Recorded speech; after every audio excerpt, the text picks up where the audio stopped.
this little bastard Hook and write me a fat check. By the way, here's a photo of me with my best friend Al Sharpton. It means absolutely nothing, by the way. Blushing face. But somebody tweeted, he tweeted, Hook is a piece of shit, and then somebody tweeted this. Some woman, I dated a 5'8" guy who taunt every jack. Oh wait, I dated a 5'8" guy who taunt every jacked. 6'3" bro he met until they pulled their first back to beat him up. Whereupon my ex would go, hey, hey, hey, come on. I'm a little guy. I'm just a little guy. No, it's just also my birthday. I'm a birthday boy. It somehow always worked. And then Stokely just quote tweets it, F you. Tony Brown, but who the fuck's in the background? It's Hook. It's fucking Hook.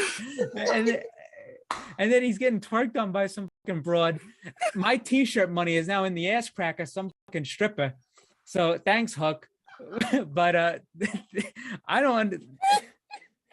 But Jesus Christ, this is the greatest fucking thing I've ever seen. Clip it. Oh, but actually, hey, it worked out in the long run. I actually do hope they make another season, actually, because I would love to see the American Dragon on Total Bellas start memeing on John Laurinaitis. You have live footage of John Laurinaitis in his living room calling somebody in his underwear, saying, "Hey, bud, you fired." What did Max Caster say about me? Like, I'm embarrassed the fact that I'm hosting a post show for this crap. I'm proud of you, Carl. I love this. We did our Valentine's Day post of Hooked on You, but it was mainly for Jamie Hayter and only Jamie Hayter. It's not right. It's not right. You're trying to build an account and we get this bullshit on the account. Great. But also follow a simp account. Okay. Okay, but here's the thing, because those people, this is networking. This is we actually networking. follow. You got it was a business decision. It's a business. You have to follow these people. This is like following. If you want a stan account, you got to follow the other stans. And when you get big, you get rid of them. You get rid of them after that. It's over with. I open up our Instagram and the first thing I see is Pro Wrestling Simp, and I'm like, what is this? I don't look at that. I don't look at that stuff. It's a business decision because that guy promotes us, and then when we don't need him anymore, we toss him aside. That's what happens. Yeah, well, we got go fucking slap it on a t-shirt and continue to use the move forehead. Unprettier. This guy just say fucking forehead. Switch. What? This guy say forehead. You Yes, I did. You think I fucking wouldn't catch that? You think nobody on this program would catch that? But I did. For weird. You almost didn't. For weird. Let's be honest. You almost didn't. Weird champ. Weird champ. This is what we resort to here. All right. Next up. Unbelievable. Five head. Next up, we have. Why people happy? Pagu.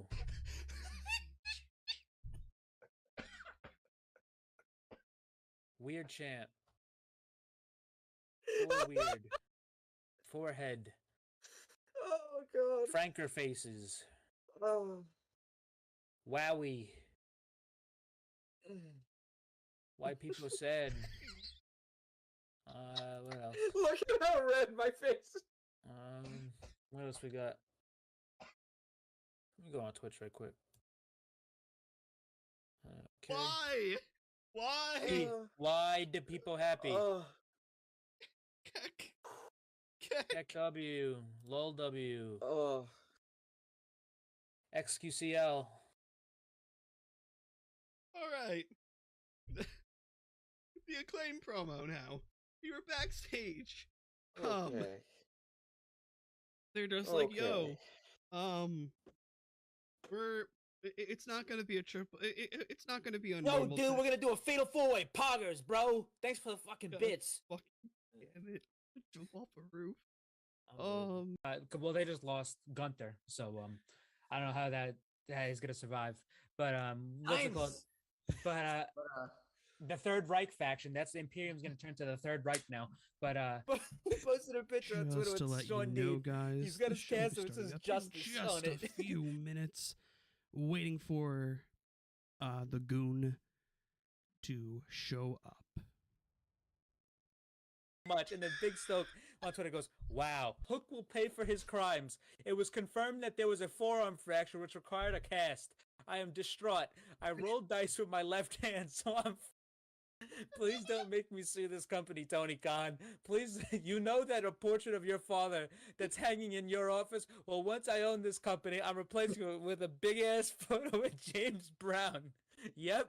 Every time you see the Godfather of Soul sweating in drug-fueled rage at the Apollo, you're gonna think of me. Sounds pretty miserable, bro.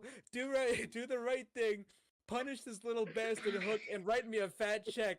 By the way, here's a photo of me with my best friend Al Sharpton. It means absolutely nothing, by the way. Blushing face. But somebody tweeted, he tweeted, Hook is a piece of shit, and then somebody tweeted this. Some woman, I dated a 5'8" guy who taunt every jack. Oh wait, I dated a 5'8" guy who taunt every jacked. 6'3" bro he met until they pulled their first back to beat him up. Whereupon my ex would go, hey, come on. I'm a little guy. I'm just a little guy. No, it's just also my birthday. I'm a birthday boy. It somehow always worked. And then Stokely just quote tweets it. F you.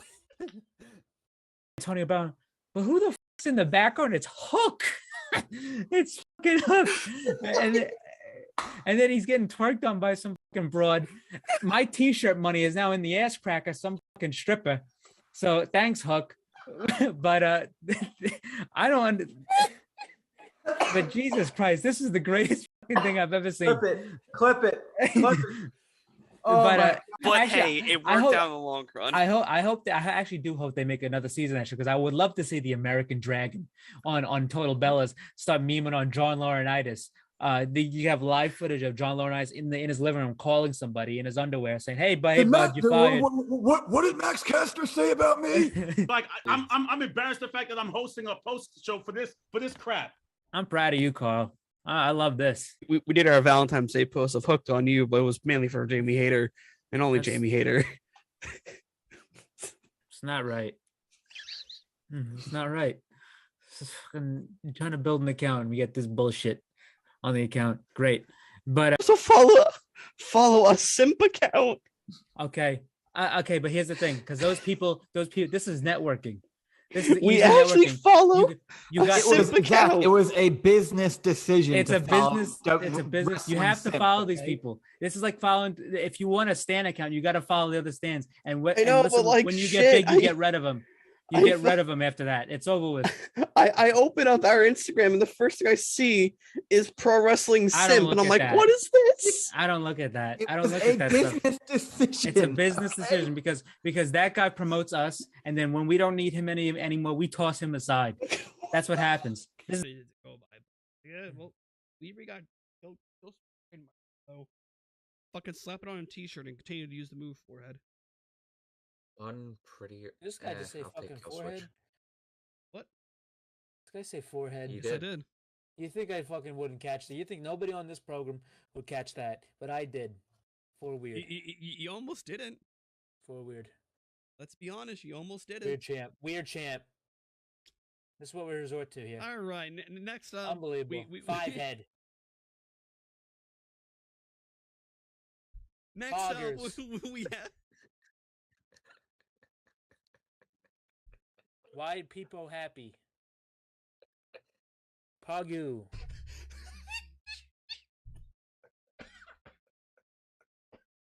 Weird champ. Weird. Forehead. Oh god. Franker faces. Oh. Wowie. Why people sad? What else? Look at how red my face is.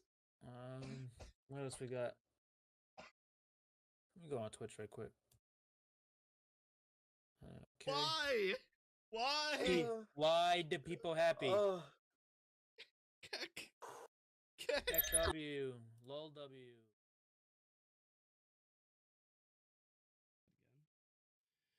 It's Wednesday, guys. You know what that means. It is time for your weekly dose of the Pro Wrestling Injection. Right here on the Pro Wrestling Injection YouTube and Twitch. Mike is out again due to the U.S. Open because he has a very important job doing the stadium stuff. So it's just held by the OGs, myself and the Goon, and fuck, we have a lot to talk about. Yeah, so um firstly, there was I mean, we didn't really talk too much about it on Because we the didn't. All In pre and post show just because of we didn't have as much time, but now we do. But Also, we didn't have all the but information. Now we well, do. not that. Yeah, well, yeah. Um but the first thing we wanted to talk about was the unfortunate passing Oh of yes. Wyndham Rotunda, Bray Wyatt, which was came as such a shock to everybody in the wrestling world and the just whole I mean the whole community. It was just an insane 24 hours due to the passing of Terry Funk just a couple hours earlier. Well, it was an And but insane. It was insane. Like 48. You have Terry yeah, Funk, Bray, Terry Bray and Bob, then Bob Parker. Barker, and the original voice of Harley Quinn. Yeah. So but wrestling wise, um but Terry Funk and Bray Wyatt, those are the two big ones this week. First off, it was announced by Triple H through a tweet where he stated that Mike Rotunda, IRS, as people may know, uh, texted him informing him about the passing of Bray Wyatt, and that's how most of not most, but pretty much all everybody first found out. Extremely shocking, extremely sad. We got more information where we learned that it was a heart-related event, which he had COVID earlier. It exacerbated a heart issue, and he ended up passing away in his sleep due to not having a external defibrillator on Yeah, his chest. he had a heart attack in his sleep. I believe Yeah, so that's the word we got on that. But yeah, it was just a sad that. situation. Bray Wyatt, one of the most creative minds in the wrestling business has ever seen. One of the craziest characters. I mean, some of the craziest characters you'll ever see. Nobody could replicate his brain, his creativity. I mean, obviously, his run in WWE could have been 10 times better, but a lot of that stuff was not his fault. That's what a lot of people didn't realize at the time is that a lot of stuff that wasn't his fault. It was I mean, his brain. I mean, I remember back in the day when we used to talk about him. Um, my number one plea to WWE was just let him do him. I'm not saying give him 100% creative control because nobody should have 100% creative control, but let this guy work his magic because that's what he's creating. Don't stop ruining and sabotaging his creations, is which oftentimes they did, which was very frustrating, probably to him, the people he was working with, and to the fans. But when they would let him run with something, it was usually fucking great. And it's just a damn shame that we lost him at this young age of 36. I feel for his wife, JoJo, and he had a lot of kids. I think he had 4 kids.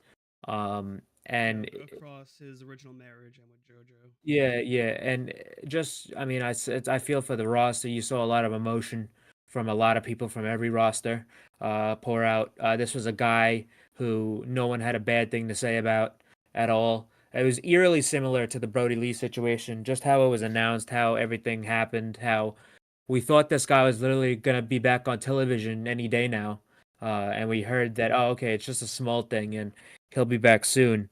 Um, it's eerily similar, and obviously it's also eerie because it's the same group. I mean, this is something that happened.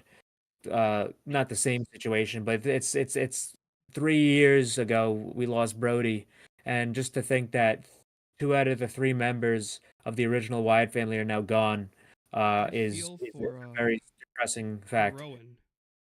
Oh, absolutely, yeah. Eric Rowan, Eric Redbeard. He was brought into the SmackDown show where they did the tribute show to him and Terry. Um, And people were even and flown out who were booked. absolutely, yeah, Cody was flying out to do the Terry Funk one. A lot of people came through. Um, but yeah, they had Rowan there. That was I feel so sorry for him. I mean, because this is the second time he's had to do this. Yeah. And that's just I couldn't imagine having to do that twice. But I mean, tributes have poured out to a from a lot of places. I mean, WWE did their tribute show stuff. Um they put out a video, like a 40-minute video of everybody giving testimonials and talking about Bray. Uh Guys from other companies posting stuff on their social media. I mean, we even talked about it at All In with the House of Black's entrance and them tributing Bray, and that you have guys on the indies and you have like Rollins and stuff on the house shows doing his moves and his mannerisms and stuff like that. Even having And the even had the side plates. yeah, he has the side plates on his title now, just like I mean it's kind of similar to what FTR did with Jay Briscoe. They had his name on their titles. Also, a bunch of wrestlers like Karrion Kross, Scarlett, Shotzi, um, uh, Mike Rome, the ring announcer. I forgot what his friend's name was, but the guy that the writer for WWE that Bray got hired, who helped do the White Rabbit campaign Oh with yeah, him. yeah. I know what you're talking about. I'm blanking on his name, but they all went to a tattoo shop and got his logo tattooed on him. It's the one with the red circle and the like the moth, the upside down moth. But It's a really cool logo. It's something that like even like non wrestling fans probably would see yeah, as a it really doesn't look cool. like it doesn't even look like a wrestling thing, Yeah, but yeah, it was just a horrible situation. Now that we know all the details and um just you're gonna see a lot more tributes, you're gonna hear a lot more about him. I mean, he's never gonna die. His legacy is gonna live on. Just like how Brody's did, just how like Jay Briscoe's did earlier. It's been a very sad year for early wrestlers passing away, yeah, and it's something you never like to hear about. But Bray Wyatt, he did leave an impact on a lot of people, a lot of fans, a lot of wrestlers, and that will never be forgotten. So, rest in peace to Wyndham Rotunda, Bray Wyatt, um, and just very sad. yeah. Um, Yes. So I guess next up on the docket here, there's a few things I'm just remembering now, but John Cena will be on SmackDown for the next 2 months. Um, and that could be just all chalked up to the writer strike. So Cena's back. You well, the expect him to writer say, and actor uh, strike. well, yeah, writer and actor strike. Expect him to say something about Bray Wyatt on that show since they work closely together. But uh, but yeah, he's back. He'll be back for like 2 months. But yeah, so that's another piece of news. And another piece of news actually, which we didn't get to on the All In thing because we didn't watch the Scrum yet. But we do have a new AEW pay-per-view called Wrestle Dream, which is a tribute show to the late great Antonio Inoki. And it's going to be on October 1st, which is the 1 year anniversary of Antonio Inoki's passing. Uh, and Tony said at the media scrum that he is. I mean, obviously, Wrestle Dream is a. I mean, I've heard of Wrestle Dream before. Yeah. I mean, that's been a thing, but it's going to be made to be a new AEW pay per view and with New Japan involvement. And around that time, they'll usually New Japan is on their King of Pro Wrestling tour or just regular tours. I think they have tours announced. I don't know if they'll pull guys now Mm. for that show, but yeah, they're gonna be. I mean, Tony did confirm that they're gonna be having New Japan talent at the show. So almost not. It's not like Forbidden Door, but like maybe like 3 or 4 matches sprinkled in there with New Japan guys, or just Yeah. like a big match with a New Japan guy that will like maybe like a Shingo Omega. Or maybe we finally get the dream match of um Suzuki and Orange Cassidy. Maybe just we don't know who's going to be on the show because I know there is people announced for tour dates Yeah. during that time period, but yeah, there is going to be New Japan involvement. He's talked to him, Also, and yeah. Full Gear's moving back to Saturday, which is nice. Yeah, well, so that's a direct result of football season starting. I think he said it might be a permanent thing. I think he said. Well, yeah, well, obviously, well, because full Well, years in still November. like what Full Gear was on a Sunday like last year, I believe. I don't believe so. Let me Really? find out. Um, Full year 2021. 2021. It's 2022. Was it on a Sunday? Let's see. November 19th of last Saturday. year. It was on Saturday. I could have sworn that at one point they had it on a Sunday. I think they probably had it on a Sunday for the first one, but then they would then they probably got the don't run against the NFL because obviously Tony doesn't want to do that. Yeah. Full year 2021 was on Saturday. Let's see, 2020. 2020 was on Saturday. And then 2019, I don't think they had it yet in 2019. yeah, they did. That was the first one. That was on Saturday. So yeah, they've all been on Okay. Saturday. I thought there was on a Sunday at least once. Yeah, so these I mean, pay-per-views are meshing together. yeah, it's like the paper. I mean, expect Revolution and Full Gear to stay on and Wrestle Dream now to stay on Saturdays. Sundays, you mean? Oh yeah. Well, no. It all depends. I would love for them to go back to a Sunday format. Yeah, so I Wrestle mean, a Dream Saturday format. Wrestle Dreams is going to be the only one on Sunday, in October. But yeah, Saturday you expect Full Gear and probably Revolution to stay on Saturday due to Yes. football. And obviously Tony's involved with the NFL, so I know he doesn't want to run against that often. Yeah. Which obviously makes sense because you're not going to beat that. But yeah, so that's Wrestle Dream. Also, just speaking of the NFL, WWE just put out these new title belts for every NFL team, like replica title belts for the NFL teams. I don't know if they're gonna like whoever wins the Super Bowl. I don't know if they're gonna get one of these or like the one they usually give people, but they're making these new things. You can purchase them. They're like $500. But there was some little goofiness that went on this week because very conspicuously the Jacksonville Jaguars title belt was nowhere to be found on the website. There's 32 NFL teams and there was only 31 teams up for sale. Apparently, And one got just one of sold them out was immediately. there. One of them wasn't there, and that was the Jacksonville Jaguars. They got sold I out. wonder Man. why Everyone's a Jacksonville Jaguars fan. Fanatics, who's the official merchandising partner of WWE and the NFL. Yeah. They claimed Beautiful partnership, by the way. Yeah, they claimed that they didn't sell. They claimed that they sold out of the Jacksonville Jaguars titles first. So I doubt that. I think that's complete fucking cap. But and I don't think AEW told them to take that shit down. I completely doubt it because they're making money off of it. Yeah, especially Tony Khan. Yeah, so it's like I just it probably was either a mistake and it happened to be the biggest coincidence ever, or somebody is a wrestling fan and they're trolling. It's also like we always crack the jokes of like if by like a snowball's chance in hell the Jaguars make it to the Super Bowl. Well, will WWE present them with a title? Look, let me tell you something. There ain't a snowball's chance in hell anymore. I'll tell you that much about these Jags. These Jags they could win something nowadays. So. Oh well, of course, yeah.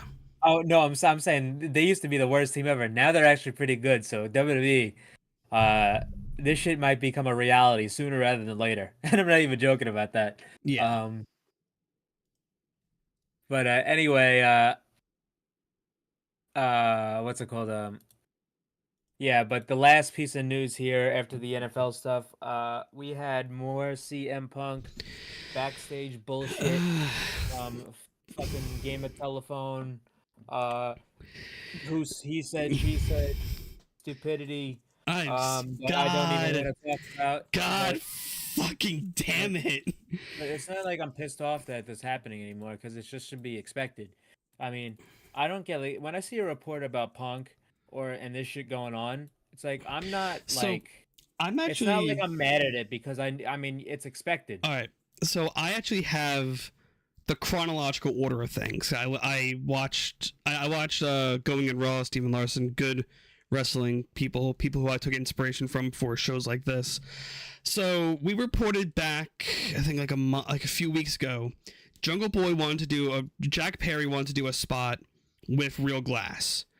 Apparently, this was fully approved by everyone backstage, with doctors, with the coaches, and everything.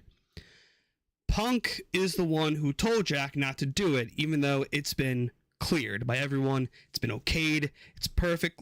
It's good to go. Punk is the one to step in saying, hey, don't do it.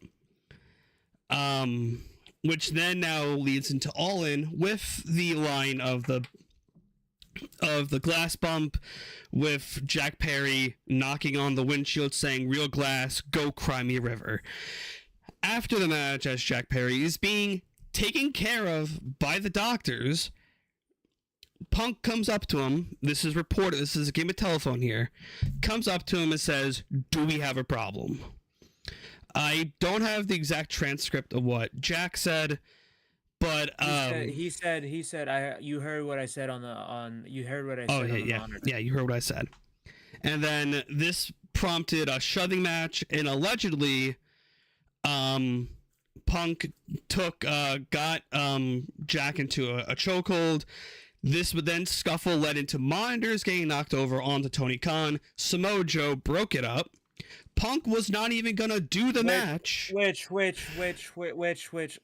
Before you continue, I have to preface this. This is not confirmed. Yes, this is everything that we've been This is what people have been talking about. Like for example, before you continue about the Miro stuff, people said Punk and Miro got into an altercation, but then Fightful reports that it was a joking around. Punk and Miro were joking around, and then they said, "Imagine if we fought."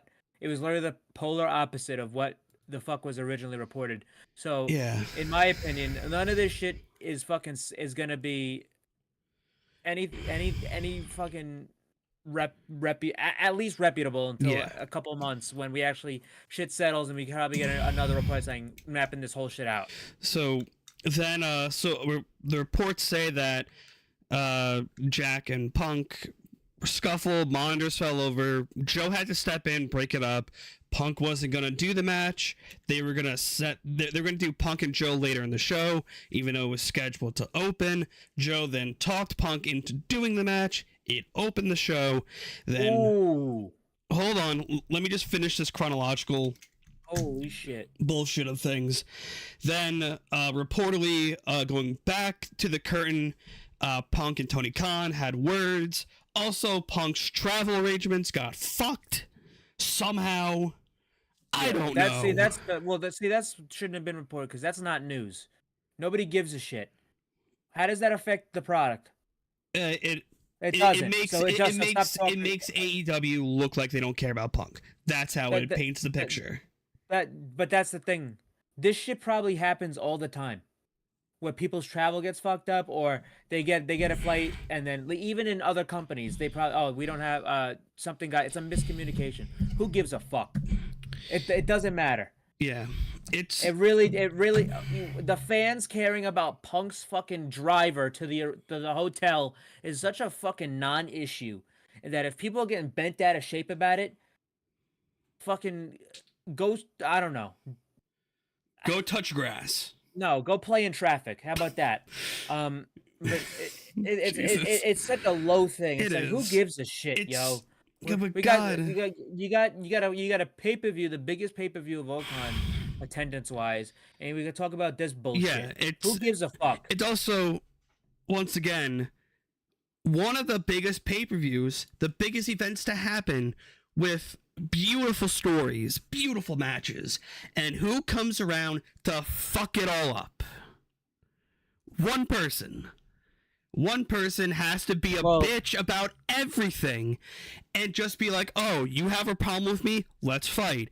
Oh, if you guys have a problem with me, my door is open. Okay, let's go approach your door. Oh, your door's not open anymore? Well, that's the thing. You gotta... That's like, I don't really care because, like, I see as a actual intellectual adult, and I don't really call myself that much, but when it comes to wrestling fans, I'm calling yourself the smartest wrestling fan is like calling yourself the smartest special ed kid. It's like, let's be real. It's like I'm an extremely intelligent like wrestling fan, right? I don't sit here and fucking play tribalism and fucking go into YouTube comments and fucking spew bullshit in these wrestlers' fucking mentions. I don't do that shit because I'm not a fucking idiot. But here's the thing. As a fucking functional adult who's intellectual about the wrestling business, which I am because I know more than a lot of people, and that's just a fact. I used to not give myself credit. I know more about wrestling than about 99% of the population, and that's just a fucking fact. All right. But we have a show in All In that was so good and so historic that this Punk shit came out. Number one, Overshadowed it. you, and that's what I'm getting at. It didn't overshadow it. It did not. If you are a fan of this company, or if you're a fan of pro wrestling, you watch AEW or you watch WWE, you watch New Japan, you watch Impact, whatever. You watch a show, you enjoy it, and you don't forget it. You remember what happened on that show. When I think about All Out last year, yeah, I think about Brawl Out, but it's not the main thing I'm thinking about. Yeah. There's a fine line between working yourself into getting bent out of shape over fucking backstage bullshit and then enjoying the show. When I think about All In, I'm gonna think about the entire pay-per-view. Yeah, oh yeah, that Punk stuff happened, but it's not gonna be like, oh my god, remember the Punk stuff that happened at All In? No, because I don't give a fuck. Yeah. It's I care about what happened. It's such a non-issue, and people bend this to the 10th degree where it's not even like, it's like, didn't you watch the show? So what do you care about this for? You should be expected. And I get it that yeah, it could overshadow it, but that it's only going to overshadow it if you let it. If you want it to overshadow it, then you have to do that to yourself. Yeah. Obviously you could think about it, but just in turn, you could really, it's really that easy to think, well, oh yeah, well this match was pretty good. This spot was really great. This character work between MJF and Adam Cole was fucking great. This crowd reaction was cool. I mean, it's not that hard. And also, it's come to the point where people are like trying to work this shit, and it's like it's just like a whole buzzword, and the dirt sheets are out of control. Where if fucking Punk sniffs his fucking, I don't, if Punk sniffs a fucking flower the wrong way, they're gonna report it as, oh, he crossed paths with the wrong schmuck in the backstage and now they got a problem. It's ridiculous. It's getting out of hand, and yeah, it's not good. It's not good for the company. It's not good for Tony Khan. And yeah, people are going to talk about it because it's tabloid bullshit. This is how Hollywood runs. This is how the movie industry runs. This is how fucking YouTube runs. This is how everything runs. You want the drama. You want the fucking tabloid shit. And it's not going to end. But I'll tell you what. This shit is so exhausting and nauseating at this point where it's not even, like, fun. Like, in the beginning with Brawl Out, like, oh, okay, this is pretty... Oh, my God, we're getting an inside scoop on the backstage shit. Now it's just like, who gives a fuck? Just try. I mean, you're only gonna, you get out what you put in, and if you put into watching a product and a show to try to see tabloidy drama bullshit with Punk and tribalistic stuff, that's what you're gonna get out. And if you want to watch a show to have fun and to actually enjoy wrestling, and if you want to understand wrestling and you want to learn and you want to do shit that happen and you want to learn about these guys' careers, you're gonna get a lot out of it. And that's what I do, because I see people on social media, like for example, if some guy gets brought into the company that a lot of people aren't know, and we're gonna talk about a guy later who was announced for Rampage, and I'm already seeing it. You got Brian Keith versus Hangman Adam Page on Rampage, and I'll tell you right now, a lot of people aren't gonna know who Brian Keith is. I do, and it's not because I'm just a big wrestling fan, but if I didn't know who Brian Keith was, I'm not gonna go comment on a photo, who? Like a fucking smartass, because I'm not a child. I'm going to go look his name up on Google, because that takes no less than 5 seconds. Yeah. And I'm going to learn about the guy, and I'm going to learn why he even got this opportunity to be on AEW in the first place. And guess what? I'm not scared that I might become a fan of his, because that's what a lot of people are scared of. Oh shit, I might like this. I'm scared to look this up. I'm scared to do this because I might enjoy this. and more often than not, I try to look up a new guy that I don't know or I don't know that much about or I've never seen a match of. And guess what? I'm now become a fan of his. I'm more knowledgeable about him. And if people that even showed up in AEW yet, and when they do show up, I could actually freely talk about him because they're fucking their whole being can be summed up into a couple things. All you have to do is put 5 seconds worth of effort in. Yeah.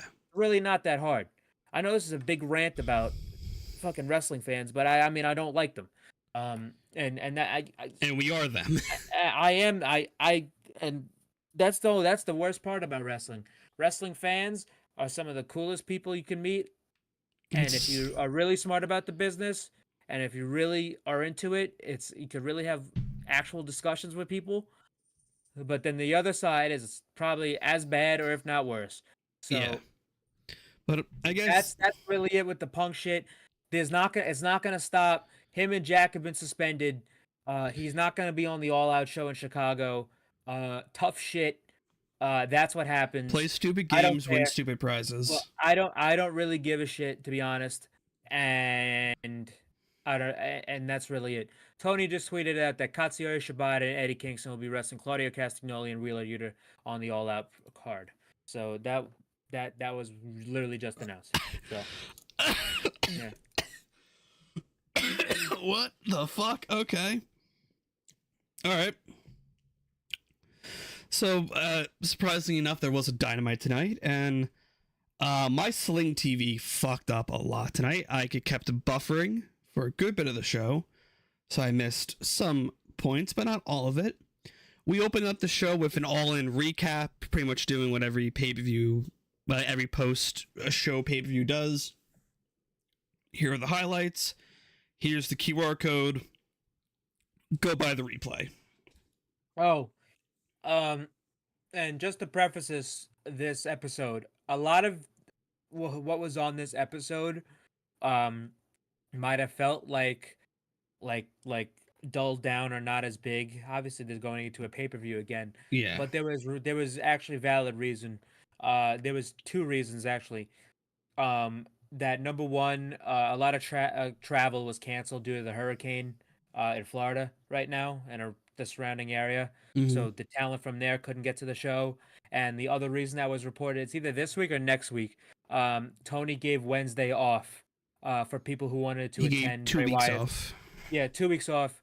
Well, 2 weeks off on Wednesdays, not like Yeah. pay-per-views or anything like that. Yeah. But 2 weeks off for people who wanted to attend Bray Wyatt's funeral services. So if you notice like there's gonna be a lot of people missing off these Dynamites for this week and next week, that's the reason. Yeah. So yeah, that's really can't really say anything about that. I mean, that's nothing wrong with that. So we kick off tonight with Mox versus Commander. An amazingly fun match. Yeah, this was real good here. A lot of these matches were announced like a couple hours before the show started. Obviously because of the reasons we just listed. But yeah, this was a great match. This was a great first time matchup between Commander and Jon Moxley. Early on, Commander got busted open, his mouth off a crossbody to the outside. And him and Mox just kept they were working together. They were doing real good. Oh yeah. One of the better Commander matches so far. Commander's been great. He's really shined after being signed. He's got a lot of matches under his belt now. So he's been very good. But yeah, him and Moxley just had a really good, hard-hitting match, fast-paced. Showed Commander's lucha ability great. Mox ended up the finish came from Mox ended up they got into a slugfest. Mox hit him with a King Kong lariat, I believe, and he ended up transitioning and he got him into a rear naked choke. The rear naked choke didn't put him out. Then he really wrenched in a Juji Katami armbar and submitted Commander immediately for the victory. This was real good. Yeah, I agree. Yeah, right now Mox is on a big tear. When we get to, I guess, the main event, or even after this next segment, which was the Orange Cassidy promo, saying that he's not the same Orange Cassidy that came in 4 years ago, the hands in his pockets gimmick. Well, he still does it, but oh, okay. Well, don't look at chat. Don't look at the group chat. Okay. Don't look at the group chat. That's spoilers for Rampage. Okay. Okay. Interesting. I think that kind of makes sense what they're doing with that, I guess. So Orange Cassidy pretty much says he had a hell of a match, and he did a match he's normally never used to. He bled for the first time, and that he's not the same Orange Cassidy that we saw 4 years ago. So, hey, I'm looking forward to this match with him and Mox, because spoiler alert, he won the main event. Yep. So following that, we go to a Young Bucks from All In post fight with FTR. They're saying this was their moment. They wanted this. FTR comes and saying, "Hey, what was up? No handshake." They're saying, "We're sorry. It was in the moment. We just want to win. This is a show that we made," and FTR understood it. Then somewhere out of the fucking corner, these goons were just standing there. Comes up Bullet Club Gold saying, we won. Winner, winner, winner. Loser, loser. Winner, winner. This is the winner's locker room. Bucks, you gotta leave. FTR, you can stay. Yeah. So we had Bullet Club Gold run up on the Bucks and FTR. They made a joke to brawl out saying super kick the door. Yeah, so that was pretty funny. But yeah, they set up here. They challenged him to a match at All Out. It's going to be FTR and the Young Bucks versus the Bullet Club Gold. And that's going to be very fun. I'm actually very much looking forward to that. I can now see... If I am not mistaken, I'm going to have to check this. But I don't believe that the Young Bucks have been in the ring with Jay White at all, or since he was in Chaos in New Japan. Probably. You would know more than I do, because so when Jay was the in encyclopedia.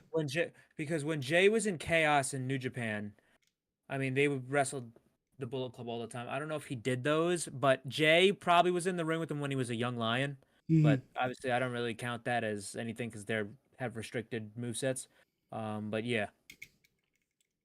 I want to make a bold prediction for the outcome of this match.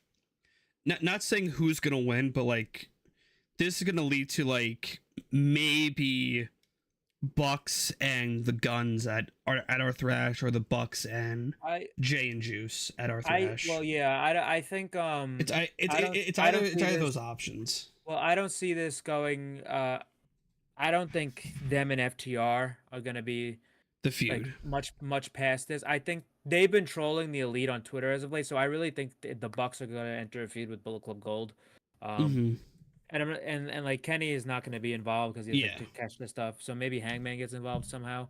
But yeah, I do think that this ends up where they wrestle Jay and Juice and the Guns. I think they'll do both.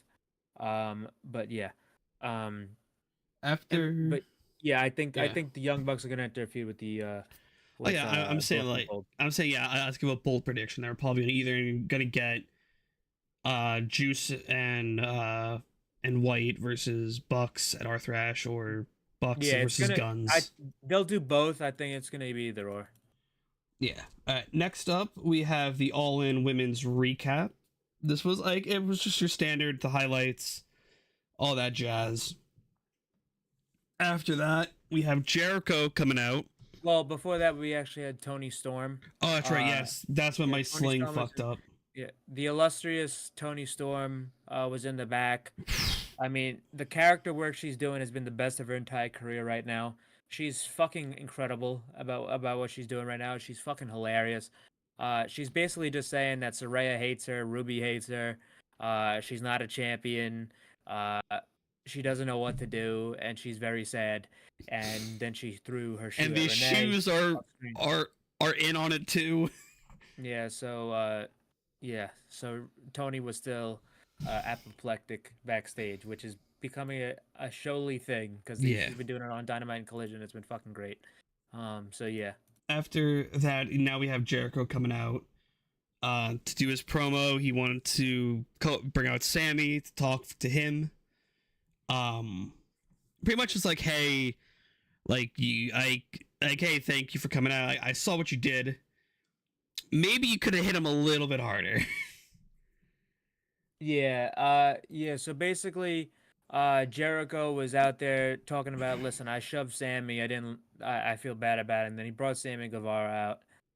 And then he's like, you know what? If I hit him, only if I did this right, if I did this a little bit better, if you hit him with the bat a little bit harder. But then Sammy was like, hey, I didn't have to. Sammy halted him, and he's like, wait, say that last part again. And they basically got into a verbal back and forth of, oh, maybe you should have did this, maybe you should have did that, maybe you should have did this, maybe you should have, to the point where they were both. Maybe you should have never lost your title in Jacksonville, dude. Yeah, come on. So they ended up both in each other's faces. They were both really pissed off. Yeah. And Jericho said to Sammy, forget all this. Let's just be the less X gods again, and let's make a run for the AEW Tag Team Championships again. And let's do that. And Sammy ended up shaking his hand and hugging him, and I immediately knew what this was about because Sammy's reaction where he paused and then he said yes. So I immediately know it's exactly. I have a really good feeling about where this is headed. Sammy's gonna turn. Well, what we're gonna get with them going after the tag titles, which I think is a smart move because there's no clear tag feud right now for FTR after the Young Bucks. I think this is smart because they're gonna do what they probably were actually gonna do with MJF and Adam Cole before they got extremely over. And it's the first thing I noticed. I was like, okay, they're gonna do the angle. Not that I'm just saying. I'm not saying it's the same angle, but what I think everybody was pretty convinced that after the FTR match that Adam Cole and MJF had, that all right, this is probably gonna be it, and then they're gonna do the feud, the regular feud. Yeah. I think that's what's happening here, but they just subbed in Jericho and Sammy. I think we're gonna probably get what we thought we were gonna get with MJF and Adam Cole. Yeah, with but Sammy when and does Jericho. the MJF and Adam Cole turn happen? See, that's the thing. Because right now, I'm not trying to predict that yet because I think this is gonna go longer than anyone ever anticipated. Because right now, as far as we know, Adam Cole could be playing 4D chess with. Well, I got something to say about that too. When we get to that segment. Okay. But yeah, so they hug and they're gonna go after the tag titles now. We're probably gonna get what we were looking for with Better Than You Baby. I hope Sammy's the one to like put the nail in this fucking coffin, because Sammy's been doing this for too long. He's been like, oh, well, this fuck you, Jericho, I'm back. Fuck you, I'm back. Well, no, he was the only one to really stick by his side for this one, but I mean, this is all designed to get Sammy over. I mean, Jericho is working with a younger guy, and that's what happened. And he's probably going to end up getting over, which he already is, but more so than he already is right now. But so, anyway, after this, we had Yuta. Before that, Moxley cut a quick promo about just talking about the main event. He just talked about the main event.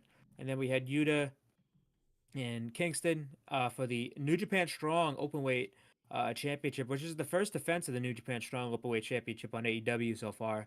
So this is pretty cool. Both have ties with New Japan. Wheeler, he was in the Best of the Super Juniors and on New Japan Strong. And obviously Kingston is the champion of New Japan Strong, and he was in the G1. So, yeah, but these two had a knockdown, just a very, very hard-hitting match, New Japan style match. It's nothing you would like. It's like it was nothing you wouldn't expect from these two. These guys, work so well together. Yeah, it's not like we have to shoot this down move for move. Yeah, it's just the match was great. It was a brawl, hard-hitting, strong style type of match, fighting spirit, and Eddie ended up hitting Yuta with the Hurricane, and Yuta didn't go down. He hit him with another Hurricane, and that was it. And Eddie pinned Yuta to retain the belt. After the match, Claudio came down and grabbed Yuta. Did not even look at Kingston. Eddie was like, "Look at me, Claudio." Yeah, Kingston was yelling at him. Claudio did not look at him at all, and he grabbed Yuta and he walked off with him, which made me think. Now that we know that we're getting the tag match at All Out, I think we're probably gonna get Kingston and Claudio at Grand Slam for the Ring of Honor World Championship. Because if that singles match didn't happen at All In, and if it didn't happen at All Out, there's really only one place to do it, and it's in. I get why they would want to wait on that because it's in Eddie's hometown. Yeah. Do you think that's main eventing Dynamite then? No, because Really? MJF and Oh, that's MJF right.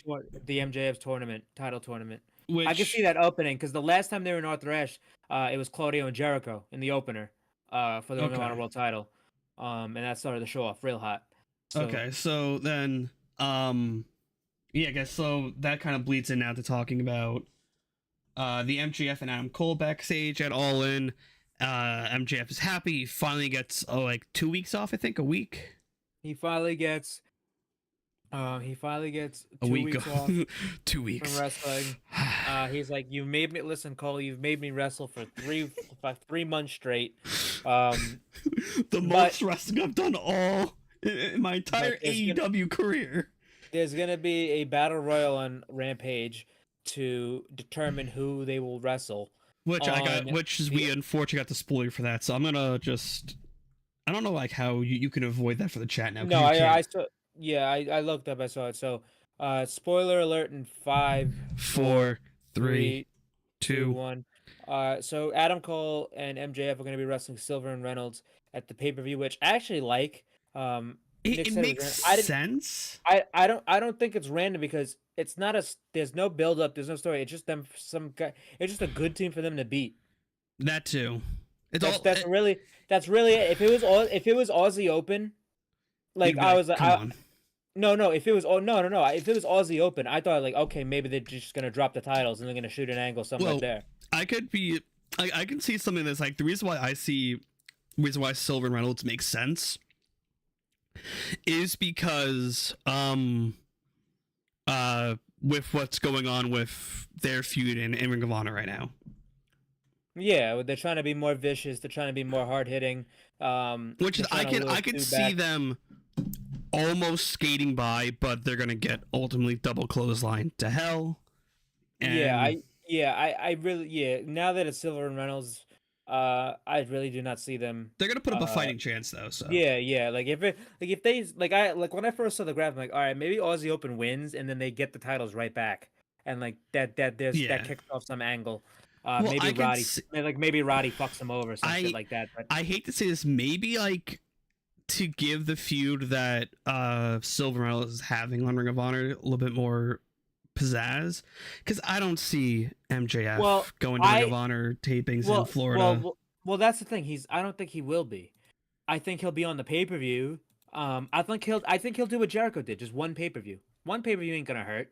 I think they might drop it this Sunday. And that's the thing. I wouldn't do that. That's bad business. I get that, but I think with what they have planned going forward, because I think this shoe is gonna drop real soon with Cole. Yeah, I wouldn't see that. So that's the thing. I wouldn't, because why wouldn't you want to stall this out until at least Full Gear? Because if you do the match at Full Gear, I mean, because you're not doing it at All Out, the Adam Cole MJF like actual feud match that has to be on pay-per-view. Oh yeah, of There's course. no other place. And it's not going to be.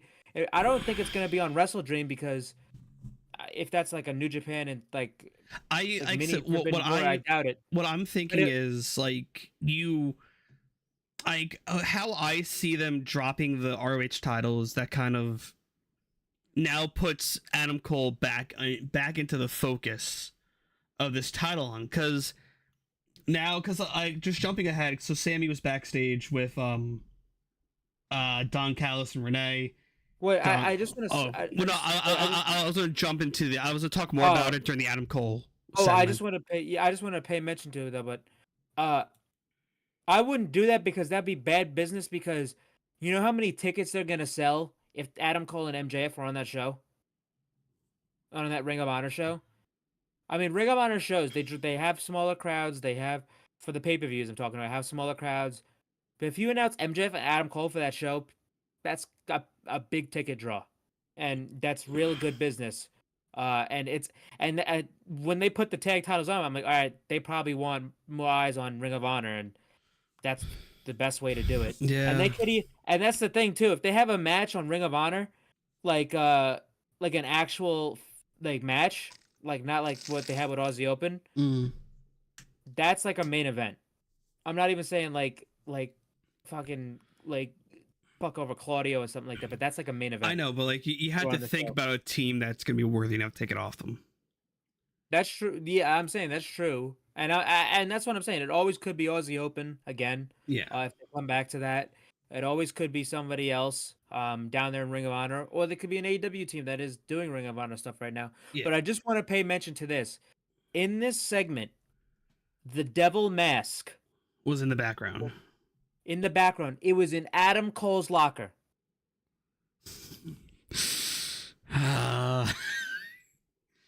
Actually, no, it wasn't. It was in MJF's. Never mind. I'm tripping. But also it was in the middle of both of them. Actually, yeah, I'm tripping. I'm looking. Because the Better Than You Bebe jackets. I mean, it's the same thing as like Adam Cole's regular jackets. So Adam Cole's Handsome Jack jacket is on the right. On the left is the Devil Mask, and then the fucking his jacket. But all you can see is Bebe on it. So I don't know why I thought it was Adam Cole's. But yeah, the Devil Mask is hung up in there. Not his robe, not anything else, just the Devil Mask. So, but it was hanging over Adam Cole's head. So there was that. But yeah, anyway, Sammy, he got approached by Don Callis. It almost seemed like Don was trying to recruit Sammy into the Don Callis family, which I think is an intriguing angle. Not because I would like to see Sammy in that group, but that could possibly get us matches between Sammy and Takeshita and Sammy and Ospreay. Fingers crossed, Sammy Ospreay at fucking Arthur Ashe. Well, please. We have to see about that because he might be booked all over the place, and he just got booked. I don't know when this is, but Will Ospreay actually just got announced to do an Impact show. I know, I saw that. Yeah, depends on when that is. Just got a new tweet from Tony Khan. Ricky Starks challenges Ricky the Dragon Steamboat to a strap match at All Out on Collision this week. Fuck? Which is funny. Well, he actually still wrestles. To be honest, I think we're supposed to get a strap match with him and Punk, so they have to just probably. So, yes, Sammy he's being possibly groomed for the Don Callis family. Yep, it's gonna be interesting. After that, we go back to ringside with Adam Cole. He's talking about like how like he's happy where he is. He won the tag titles of his best friend, and then who do we hear with his nasally voice? Adam. So here comes Roddy, Matt Taven, neck brace and all. Mike Bennett. I mean, I hope Maria's okay. I mean, I understand that the day of All Out, they were in a car accident. Jesus. Day not of a bad out? One. Day of All In, you mean? All in, yeah. Yeah. Okay. But yeah, so I understand it wasn't a bad one, like no one's hurt or anything like that. But God damn it. So here comes Roddy in the neck brace. This fucking guy, he's fibbing. Neck brace ain't doing shit for this guy. I mean, I fucking saw him take it off, wrestle a match, and then put it back on at PWG a couple weeks ago. Scumbag. He wrestled Michael Oku and he won. And fucking he takes his shit off, he puts it back on after that match. Fucking wacko. So like this is like once again it's pretty much like Roddy is like he is not your friend. I'm your real friend. When are you gonna start seeing the bigger picture of things? You know what? I'm entering the tournament to fight MJF for the world title at Grand Slam, which makes me now think, because we don't know who else is a part of it. It's just Roddy right now. Yeah, we just know Roddy. But this segment I actually really enjoyed this segment. It was basically the airing of grievances of Adam Cole's former friends. So you had Yeah. Mike Bennett go talk about him and Adam Cole's history. You had Matt Taven go talk about him and Adam Cole's history. You even talked about his NXT history, about how he said you took your other friends and you used them to get to that title so you could hold on for it as long as you could. And then I mean obviously Roddy was doing his thing. But yeah, Roddy entered himself in the AEW Grand Slam title tournament to try Who to the get fuck? a shot against. Who wins this? Well, I don't really know because we don't have a bracket, but We just know Roddy. That's about it. But yeah, so Roddy entered himself. He says, "I'm gonna win it. Show you that MJF really isn't shit. Really, that's not what he said, but he like really is. He's gonna show him that MJF really isn't nothing compared to him because he's a modern day wrestling legend." Um, and that shit was a great line. And Roddy was getting out of there. Adam was like, "Roddy, come on, dude. What's your problem?" And then they fucking walk away. But yeah, the Roddy is the only name we know for this tournament. They showed us a bracket, but they had no names on it. It looks like it's gonna be like an 8-man bracket. Mhm. Just picturing the graphic. So that's Roddy. But if I really think about it, Roddy's makes the most sense for the story. Like if they had Roddy win the tournament, and wrestle MJF at Grand Slam, I think I think that might be the best thing for the tournament. I think that might be the best thing for the story, depending on who else is in the tournament. Clarification: both jackets are Adam Cole's. Oh, okay. Because That's why I got confused. okay, because MJF's has Better Than You, and then Adam Cole's has Bebe. So both of them are Adam Cole's jacket. Okay, with the devil mask standing there. All right, so Yeah. it did mean something. But yeah, okay. So yeah, but back to the tournament. Until we get a bracket with names on it, I'm not gonna make a judgment call. But if I'm thinking right now, just off the top of my head, I think obviously we don't have any names yet. Yeah. But Roddy makes the most sense story wise to wrestle MJF because Roddy and MJF are gonna have a singles match regardless. Yes. That has to happen. Maybe not for the title if he doesn't win this tournament, but that's gonna happen eventually. And they're gonna wrestle MJF and Adam Cole are gonna wrestle the Kingdom at some point, as well. Oh yeah, of So course. I could see that happening. I Maybe- could see that happening. Oh, okay. Hear me out on this one. What happens if they drop it to the Kingdom at the pay-per-view? At the That would next make sense. ROH pay-per-view? That would make sense. That would be a team that. I mean, that's a prime. I mean, they're doing this thing like them and the Righteous, where they're like, it's almost like they're getting called up to AEW, Yeah. where they're going to be more prevalent on AEW as of late, but they're still going to be on Ring of Honor. So if they drop the titles to the Kingdom, that would make sense because those are two guys who could just go back on Ring of Honor and just do their It's thing gonna there. be like I'm like That would make the most sense for them to drop the title to. because like now you put like this like devil mask thing in my head. That's gonna come into play. Yeah. I will say this too. I don't. Obviously, we have no clarification on this, but I threw this out there, and I'm not giving you a timeline or an event where this is going to happen. Yeah. But if he's good to go and he's healed, which we have no clue because it's been over a year, this is the perfect time for Kyle O'Reilly to come back. And 100%. And I'm not even gonna fantasy book a comeback or something because obviously with neck fusion surgery and him being a diabetic, that throws everything into a loop, and you cannot really predict a timetable for a return like that. So whenever he's ready to go, I would like to see him back. But if he is ready to go, I think this would be the perfect time to bring him back. I'm just like back to what I said. Like you have this devil mask thing in my head now and how it could be used. You have it in my head. Like maybe Cole sneaks it away. Maybe he gives it to a Roddy. Maybe he gives it to O'Reilly. And you do something like that. Well, like to wear it. To wear it kind of like just like fuck with MJF. Well, no, like you have like, say a double down happens during the match, or even like a ref bump happens. Someone comes out dressed similar to MJF at All Out last year, which is weird to say because that feels like a century ago now with all the shit that's happened in AEW. You have someone like Roddy or someone like Kyle wear that mask during a ref bump, and then that takes out MJF. And that makes Cole win, and that sets up the Cole and MJF like divergence and breakdown. Maybe I just don't think it's gonna be used like that. Well, Like, I get that, but like it's been there for MJF's entrances. It was in the back. He wears it. it's also He's like never really used it as like a it's- weapon or anything like that. well, Or, like, not as a weapon, but as a no, mental like, weapon. yeah, I would say no. Like that's the thing about MJF. The guy calls himself the devil, and that's his thing. Listen, I'm in my and- fantasy booker mode, man. Yeah. No, I get it, but I'm just saying. I'm just Yeah. saying. I don't know. So after this, though, we had Penta's promo saying, like, pretty much like similar to what Orange Kai said. He's gonna just beat up Moxley. You took out my brother.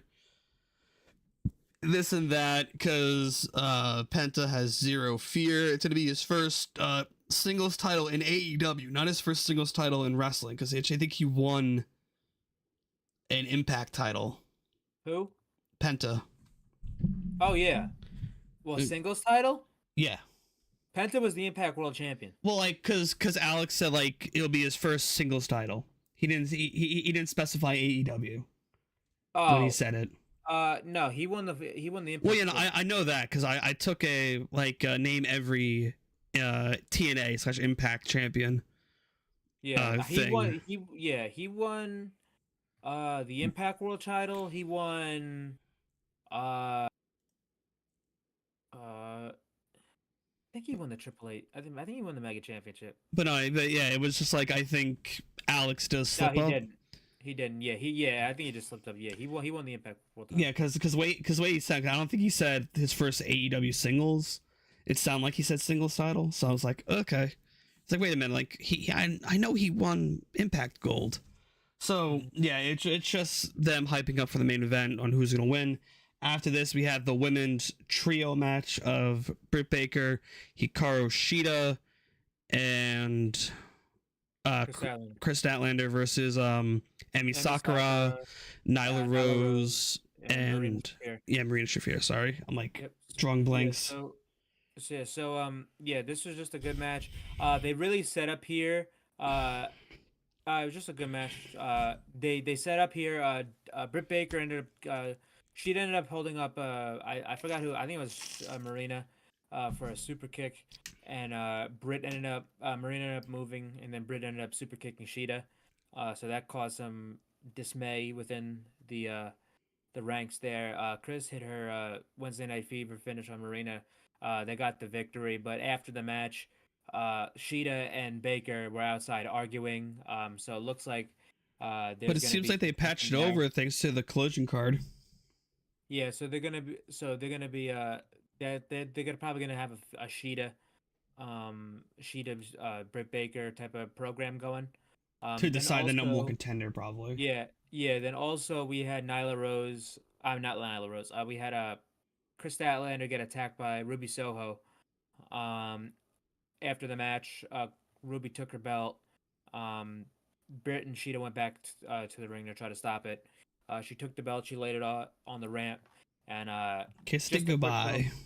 Quick little build for their all out match. Yeah. After this, we had a promo package from Ring of Honor for Shane Taylor. Shane Taylor's going to be wrestling with Samoa Joe at All Out for the Ring of Honor Television Championship, which I think is actually a pretty cool matchup. Yeah. Shane Taylor has been calling out Joe for weeks on Ring of Honor TV. I this probably would seem random to people who don't. Do pay you think attention Shane Taylor takes it off of Joe? No way. No way.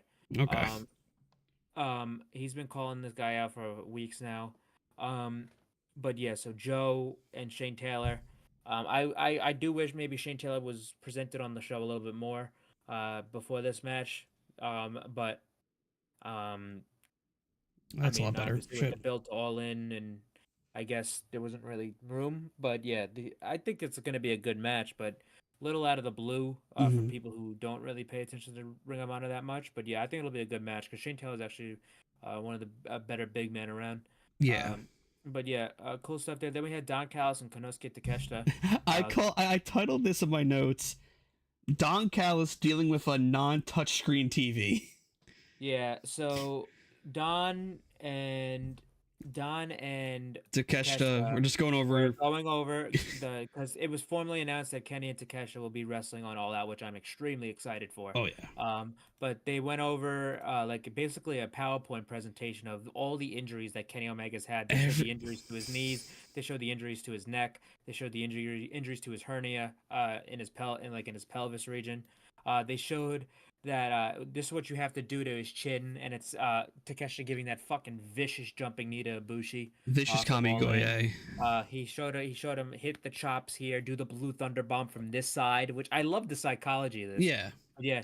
Like I just found it funny, and also like for me being like a slightly tech guy, seeing Don just tap the screen and the screen just like shudder a bit. I'm like, God fucking damn it.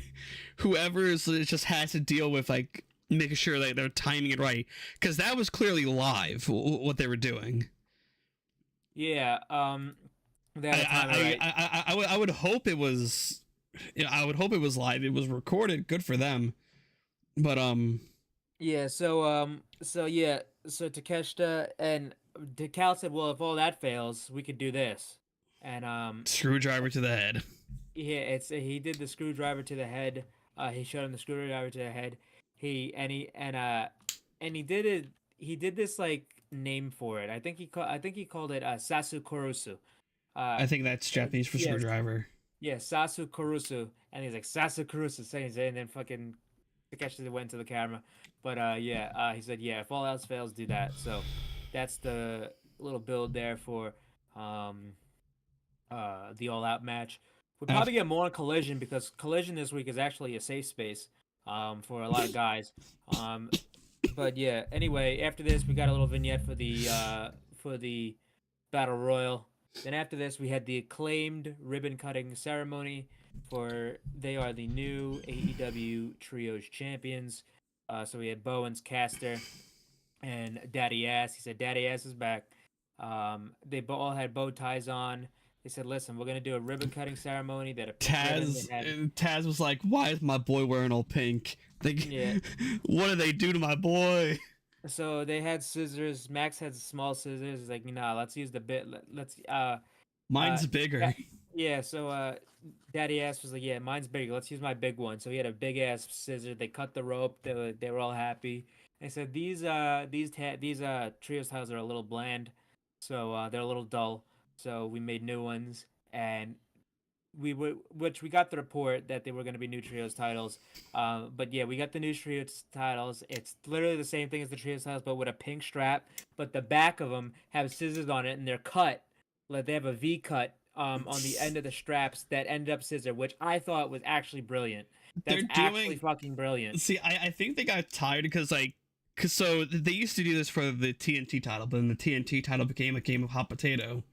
And they couldn't keep up with everyone doing their shtick with it. See, that's the thing. I don't think people should like have it unless it's called for. Like this was like actually called for. Like, of course. Like the House of Black had like the silver. And I love that design for it. Yeah, but these ones with the scissors in the back, that was actually pretty fucking cool. So that's really cool. But yeah, the Acclaim, they scissored with their belts, and they said we're gonna be competing on Collision this weekend. This weekend. And we're gonna defend them. So next up, we had the It was the main event, but it was the rundown. Yeah, we had the Rampage rundown. So first off, we have Brian Keith, the bounty hunter, Brian Keith versus Hangman Page, who I alluded to earlier. But if you don't know who Brian Keith is a indie talent who has been making a big name for himself on the indies as of late. He's been House of Glory, PWG. I believe he's been overseas, I believe, as well. Mm-hmm. But I keep hearing about this guy. I keep hearing nothing but great things. He actually has a really cool gimmick. So like, if you're an indie promotion and you have somebody on your roster that's causing you trouble, you book him and he'll take out your bounty. So it's actually a really cool gimmick. Like Monster, he is the He's So like he the, so he's doing what Frankie Kazarian did during the pandemic with the Well, Elite Hunter. yeah, kind of, but this is multiple promotions. But yeah, so Salah Monster, he's like the kayfabe commissioner of House of Glory, and they have a guy named down there named Charles Mason who's causing them a lot of problems. He's the Mhm. top heel in that promotion, and they needed Brian Keith to come take him out, so they hired a bounty hunter. So he's doing this bounty stuff. I think he wrestled Takeshita at PWG. Um, but yeah, he has like a Western gimmick, like a cowboy bounty hunter gimmick. So him against Hangman is really fitting. But I've seen a little bit of him, and I've seen nothing but great things. I've not heard nothing but great things. So I'm very excited to get an up close and really up close look at him for the first time. So instead of saying who, maybe go out and do your research on this guy, because maybe you might like him and become a fan of another wrestler. Because you can never be a fan of enough wrestlers. True. So there's also the Ring of Honor Tag Team Battle Royal. The teams that have been announced for it are Aussie Open, the Gates of Agony, Silver and Reynolds, the Righteous, the Wingmen, the Best Friends, Action Andretti and Darius Martin, the Outrunners, the Butcher and the Blade, and the Hardys. So those have been the And we already announced the winners before. yeah. But anyway, and I forgot, and the women's match is Taya Valkyrie and Anna Jay versus Willow Nightingale and Sky Blue. Mhm. That's the women's match. And then we I don't know- have the collision card. We Collision have card. the Outcasts versus Britt Baker, Sheeta, and who was the other person let's see. on their team? Collision. Yeah, so for Collision we have Britt Baker, Chris Statlander, and Hikaru Shida versus the Outcasts. Okay. Which that should be telling because the stuff with the Outcasts. We have the Acclaimed versus Daddy Magic, Cool Hand Ange, and Daniel Garcia. We have Ricky Starks challenging Ricky Steamboat, and we have this one is I'm very excited about this. We have Dax Harwood versus Switchblade Jay White. That is going to be very very good. Man, if you do not know, FTR Bald can put on some banger fucking matches. Oh yeah. Like So, yeah. him and Will Ospreay on that one random Dynamite. That Road Rager show. That was real Oh good. my god. That was real good. So yeah, we have that coming up. And then it's time for the main event. We Yeah. had Penta El Cerro M versus Orange Cassidy for the AEW International Championship. This was a fantastic match. Mhm. Very hard hitting. Obviously played into Orange Cassidy's injuries and types of stuff where he's regressing and deteriorating throughout all these title defenses.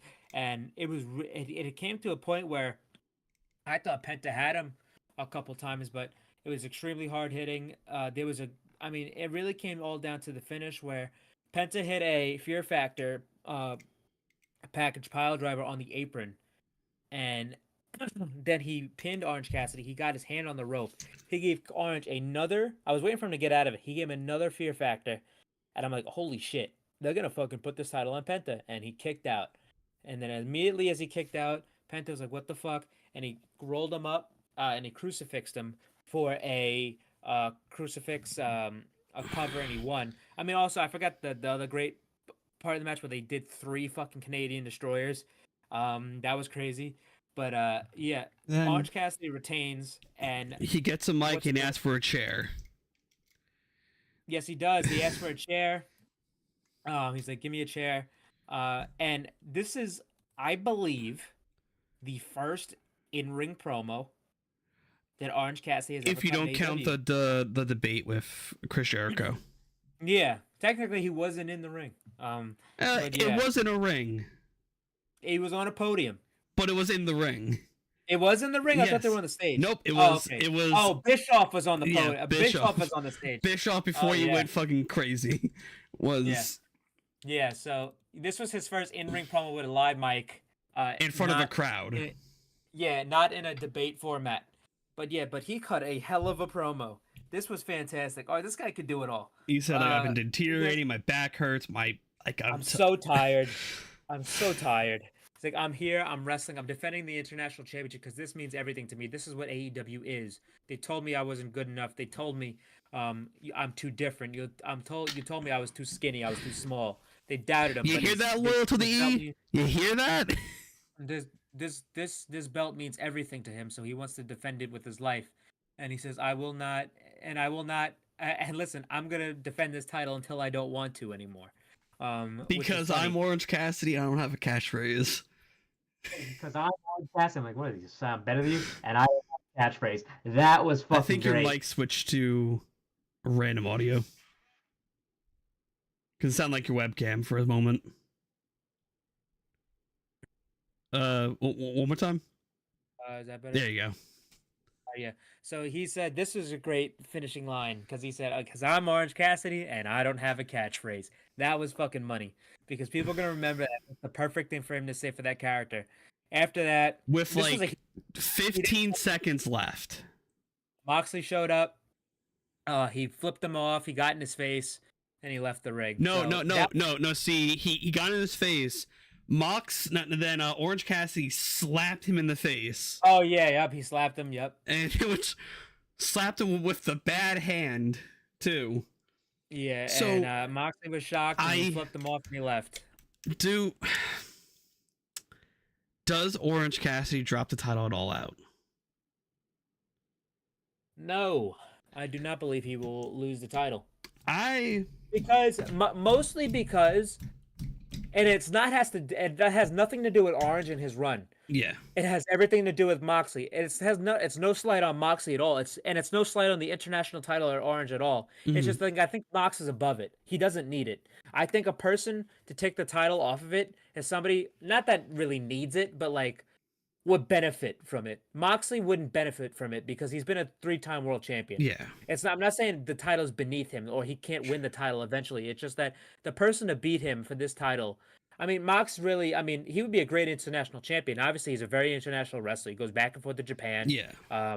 Mexico, not Mexico, but like London and stuff like that. But I don't think he really needs to beat him. I think maybe he could get Orange. He could whittle Orange down to the fucking lowest he's ever been, and he still wins. And then Orange ends up getting out of it somehow, some way or somehow. I could very well see Moxley beating him for it, but I wouldn't give it to Moxley just because I don't think Mox really needs it because he could do everything that he's doing right now without that title. There's nothing Mox really could do that would benefit the title more than Orange did. I think like a guy. Like I always said, like I think Takeshita is like the perfect person to get that title. This is me being greedy, as I am when it comes to shows that we're going to. Maybe have him drop it at Grand Slam to someone who I don't fucking know. Maybe Wheeler Yuta, maybe Daniel Garcia. It's New York. I'm saying like Takeshita. Like maybe like I always say like a guy like Takeshita, Jay White is a great possibility. Also, I mean, Edge. Yeah.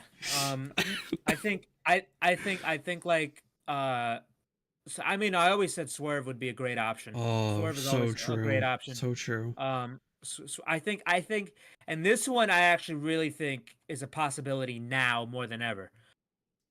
Because the House of Black lost the trios belts. I think Malachi and Orange Cassidy program would be very good. I know the House of Black and Malachi, they're more tweeners / baby faces within heels, and they would probably have to be.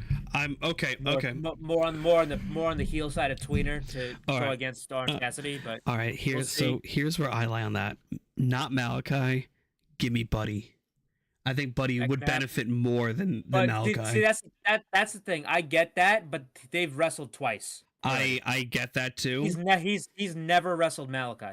I get that as well, but I think on one. Buddy would benefit more, and I think Malachi would benefit more with the TNT. TNT? Yeah. I think I think Malachi and Darby could fucking cook. Well, I don't see because the reason is because I don't see that because I'm not. You're not against it, but you're not seeing it. No. Like the issue with Darby and fucking Christian is long way off from being finished. All That's right. a long way from being finished. Like this, they still have the stuff with like AR Fox and Nick Wayne and all that stuff and Christian. I mean, the Nick Wayne Christian match has to happen. Nick Wayne and AR Fox have problems. I mean, I think that's it. Just Yeah. I think we still have a lot of legs on that feud before I know. they even. I'm saying like because I think Darby's coming out of this feud with the TNT title. That's my bold prediction.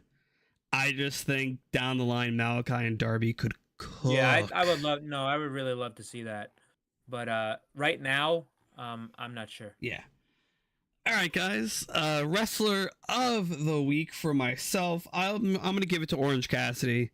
Dude's been working his fucking ass off, killing it. Had an amazing match at All In. His magnum opus in a way. Yep. Yeah. For me, I'm gonna go with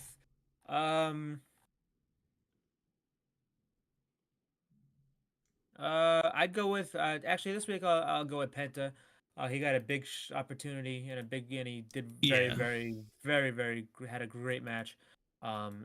Yeah, I don't know how many he's had a lot of main events, but not really much singles main events. But he had a great match tonight. So Yeah. Penta said All right, guys. We appreciate you all for watching.